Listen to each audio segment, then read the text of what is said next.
So we're gonna take off as much of this here as we can.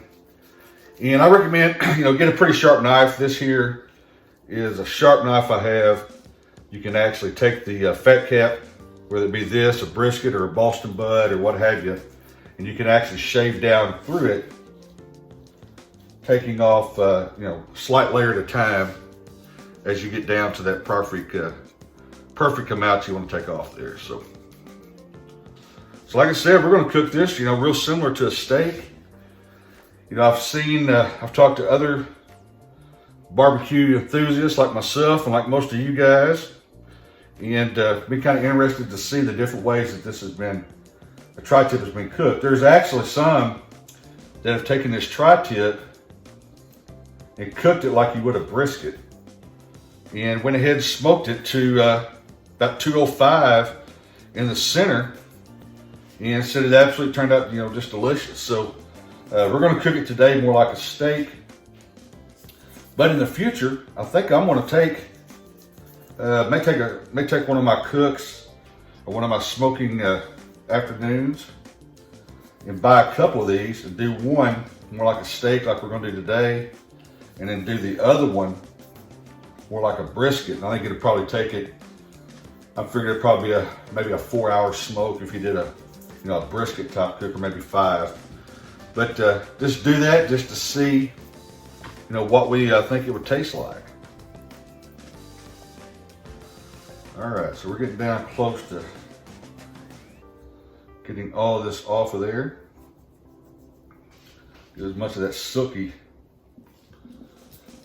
that shiny, silky, fatty skin, if you will, or not skin, but fat there. Get that off. It's not going to bring any benefit to the cooking process.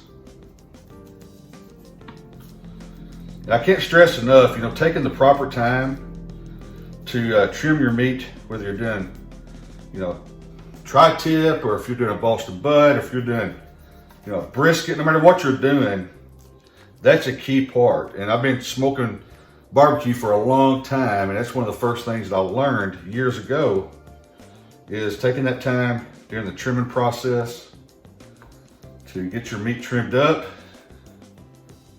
and get it very presentable. And then not only that, but to make sure you got the proper fat content to where you're not, you're not losing out to being able to form bark and all the other kind of benefits you've got for getting that stuff off of there. So take a little bit of that off.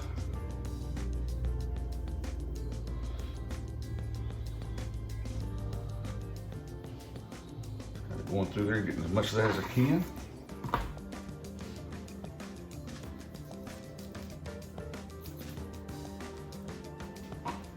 This side here not looking too bad. A few little spots here, no big deal. Some of that stuff can stay. Take it over here. Get this piece here out. It's a pretty good little fat chunk. And those real chunky pieces of fat, kind of like you get on a brisket, those things just will not render. And they're really not, appetizing at all when you run into that, when you take a big bite. So we'll take this piece here.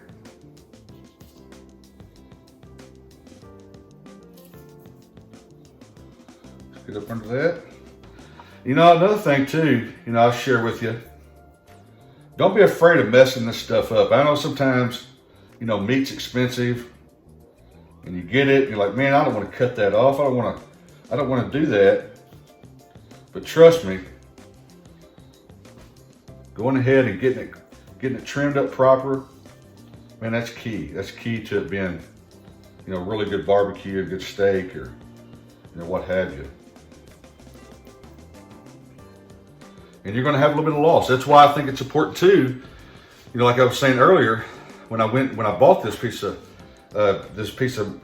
meat here, this tri-tip, I looked through them all, and I found the one that had the least amount of trimming that was going to be done to it, because I knew by doing that, I was getting the most meat that I could. And you also want to make sure that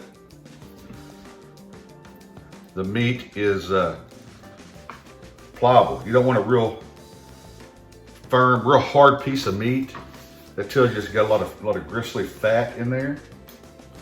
So I do that too. I'll check to see, you know, how much pliability do we have, which I think is key. So that's actually looking pretty good. Throw this fat away.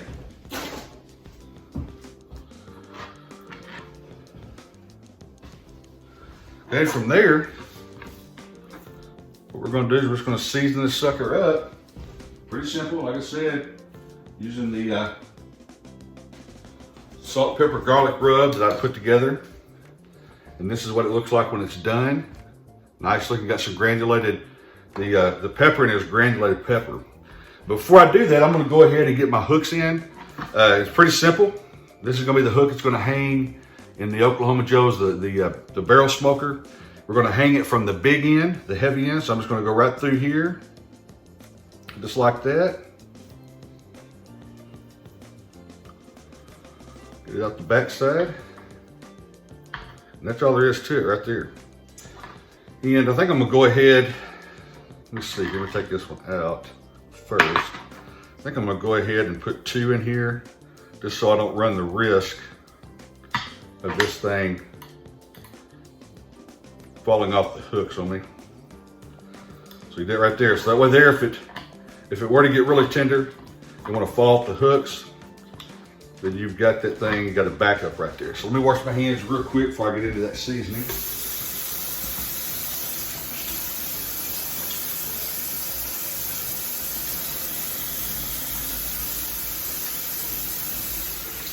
So that's pretty basic stuff. It's not real complicated. I'm probably showing you maybe more than what you really want to watch or look at, but I figured I'd go ahead and show you the full amount. You know, you can fast forward if you get tired of watching this part of the smoke, or you can watch it all. So it'll be pretty simple. So from here, I'm just going to take the salt, the seasoning, and just start putting it all over the meat.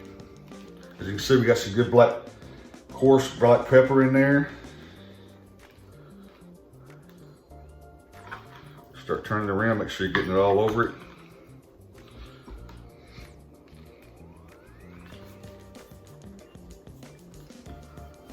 All right, looking good.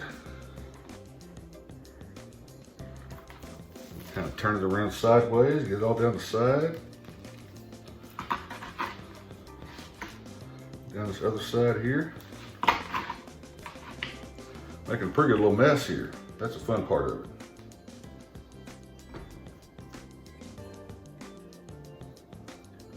Like I said earlier, when we put this back in the fridge here shortly, it will be good, because when it goes in the fridge, you'll see this starting to go ahead and form a little bit of a crust here to it as it sits there.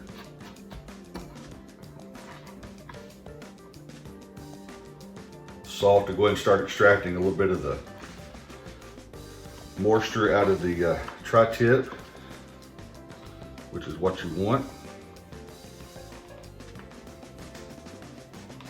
Kind of push that in there a little bit. Kind of flip it around, make sure you got it all real good. A little bit more. Some of the reason I'm going a little bit heavy is when you cook in a barrel smoker like I'm doing today, especially when you got the meat hanging, some of this was going to naturally come off during that cooking process. So I probably got a little bit more on there than what you would maybe put on there if you were going to go and set it in a smoker on the rack.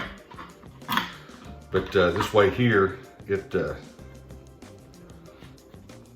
this way here, whenever that happens, or if I spritz it a little bit, which I probably won't do, just gonna cook fairly quick, the excess will come off a little bit, so you'll have plenty left over when you get done. All right, so that's all we're gonna do to it. You got it trimmed up here. I'll straighten the hook up. I'm gonna put it in the fridge uncovered. I'm gonna let this salt, pepper, granulated garlic, onion powder, all the stuff I got in this thing, kind of let it sit there and do its thing on this piece of meat. You'll see it starting to extract some of the moisture here in a little bit, and it's gonna be beautiful. So look forward to getting this on, and hold tight here just a little bit. We'll get that smoker fired up, and we'll get this bad boy hanging from the hooks over the coals.